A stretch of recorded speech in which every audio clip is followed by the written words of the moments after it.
I'll just go over real quick and then I'll start playing. It's just Trinkets. Trinkets got a major overhaul in 0.18. All the trinkets are super cool now, and they all do different things. And the fact that they have different functions is important. Evasion Loop used to be every time you got a kill, you get an extra roll for a certain amount of time. Now you always have an extra extra dodge. It just takes longer for the dodges to go to cooldown. But when you have stuff like agile and stuff like that, it brings down the cooldown for the stuff. It makes it happen faster. So you want stuff with lots of agile, and you want to use that with Evasion Loop. This is really neat. Permanently increase your damage upon defeating an enemy hero up to 5 stacks. You can get 35% more damage with this gun. You transform to primal, you transform back to human, you keep your 5 stacks. The stacks don't work in primal form, they're only working in your human form. So if you love damage, this thing's the one for you. I actually have to play it. I haven't even really played it much. Clemency Vow. There used to be a thing called protection that whenever you used it, it automatically gave you an invulnerability bubble for about 1.4 seconds. And then if you use this also, when your health dropped under 50%, it also dropped the invincible bubble for about a second. They fixed that. They got rid of the protection version that you could use at any time, and they only gave you clemency. But now when you go below 35%, so if your health is like 3,600 per se, right, but you get hit by something that does 4,000, it never activates. You just die. If your health is 6,400, you get hit by 4,000, and that's under, you are around 2,000 something, and that's under 35%, you're invincible. If you kill the guy who shot you, it resets and the bubble is ready to go again. If you don't kill the guy who shot you, it takes about 45 seconds. Let me double check at level 20. Yeah, it takes about 45 seconds for it to come back on its own. So it's, if you play Vainglory Slumbering Husk Part 2, it basically works like that. So Nullum Guard, every time you get a kill, for 28 seconds, you're doing 25% more damage. So the idea is it's only 28% more, but every time you get a kill, 28 seconds. 28 seconds. So as long as you don't die, you're good. Transform to primal, counter resets, transform back to human, it's gone. You got to start killing people again. So that's how that works. Hofda's Gauntlet. Yeah, Hofda's was so good, they didn't touch it. It's a primal hunter capability again. It gives you reduced damage from primals, and the way that works is something called Primal Armor. What Primal Armor literally is, that 180 is about 65% less damage from any primal attack or power that hits you. They basically do less damage. That's why if you're running Hofda's Gauntlet, and if you're running multiple primal hunter gear, you're pretty hard to kill if you're fighting primals. You literally want to run at primals. That's how you fight them. So it's really cool. It was untouched because it was perfect the way it was. The only problem is fighting humans, not so good. Your max health ain't so high. The next thing is called Ring of the Veil. This thing feels kind of broken. If you play Ring of the Veil with Primal Eye, you're getting primals in seconds. Ring of the Veil, every time you get a kill on somebody, your primal count drops down by 30 seconds. The primal counts range from 210 to 270 or 280. So 30 seconds off every time you kill, and your countdown is always going down by a second or so on its own. And when you shoot stuff, it also, with your primary weapon, it's also reducing the countdown. If you're using a Primal Eye that's infused, when you shoot stuff and people with weapons start shooting it, it removes 0.75 seconds off their cooldown also. Every 2 shots is 3 seconds. So, I mean, every 2 shots is 1.5 seconds. Every 4 shots is 3 seconds. It gets faster and faster. So, if you're using a Primal Eye and you have a Chain Gunner, the Chain Gunner just starts shooting the Imperial Guardian or a really tanky enemy. You'll watch their freaking countdown just go, just like it just starts going down. They have 125 shots. They can literally get primal by shooting one thing, as long as the Primal Eye guy keeps keeping the marker on top of him. Real tough stuff. Real tough. But that's what Ring of the Veil does.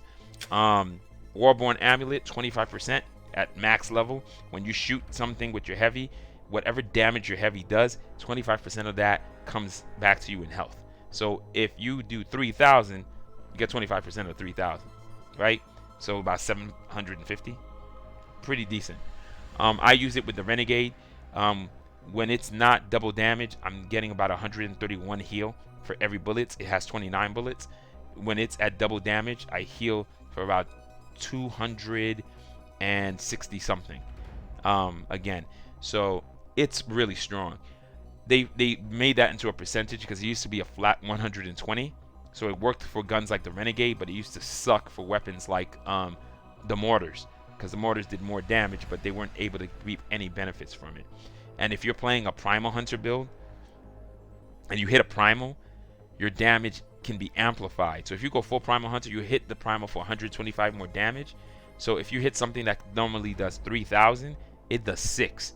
So you're healing for 1,500 every time you drop something when using that, and using a heavy weapon to do the damage. So there are many benefits to it. Bracelet of the Firstborn is pretty cool. 25% of whatever damage a Primal does, any allies that are around it, it basically heals them. So if I'm playing the Torden, or I'm playing Janks, every time I stab something, and let's say I do 2,500, all of my allies in the area heal from it. It only works for when you're in Primal and people are around you. Doesn't work any other time. So it's a pretty neat concept. Kirin's Cache, which is one of my favorites, is whatever heavy you're using, it doubles their capacity. And whenever you pick up a red or a blue trinket at level 20, you heal 700. So the way it works is, if you have a gun like the Finlay, which has a 74 capacity, when you use Kirin's Cache, its capacity is 148. If you're using a gun like the Renegade with a 29 capacity, its capacity jumps up to 58. If you're using a gun like the Negate Siren with 9, 18.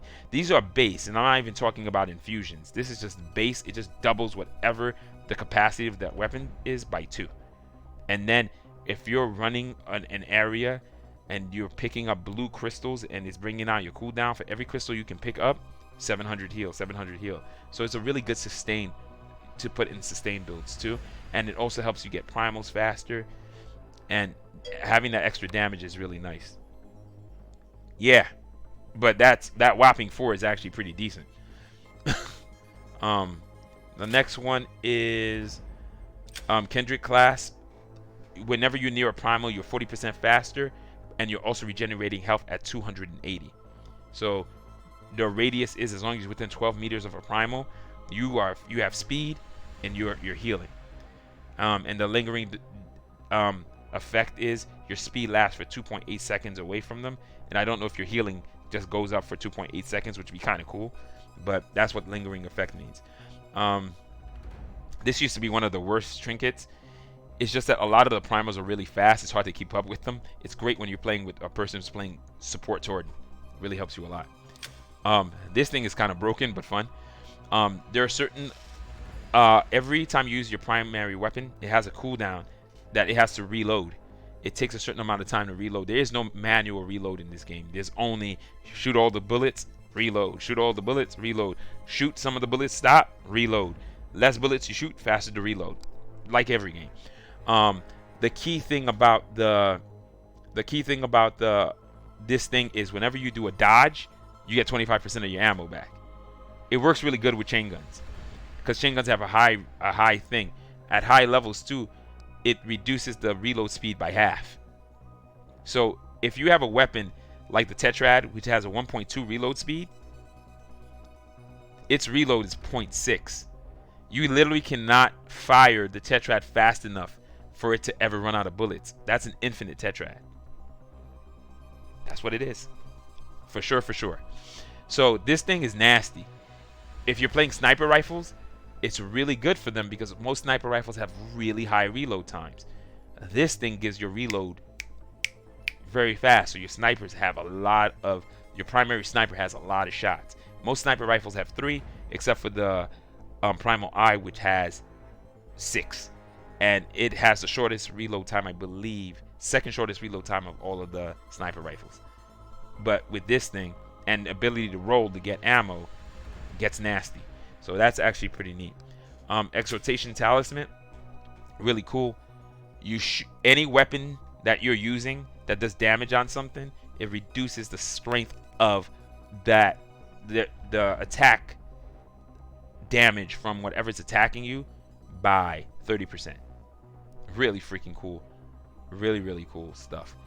The next one you have, and also if somebody's hidden in a bush or somebody you can't see them because of fog of war, they also appear on your map clear as day. So that's what that one helps with too. But Exhortation Talisman is cool to use with Force Bomb. It's cool to use with Facade. It's good to use with mortars, because mortars all have splash damage, and you can add this negative effect onto things by just hitting them with splash damage. So it's a really neat one to use. I have builds for that too. The next thing is Empathy Band. I just tried this yesterday. It gives you a self-sustained shield. There's an ability that Isia has called Shiver Shroud. This is the human equivalent to that. So it's always generating a shield. Max shield strength is 560, but shield per second is 140.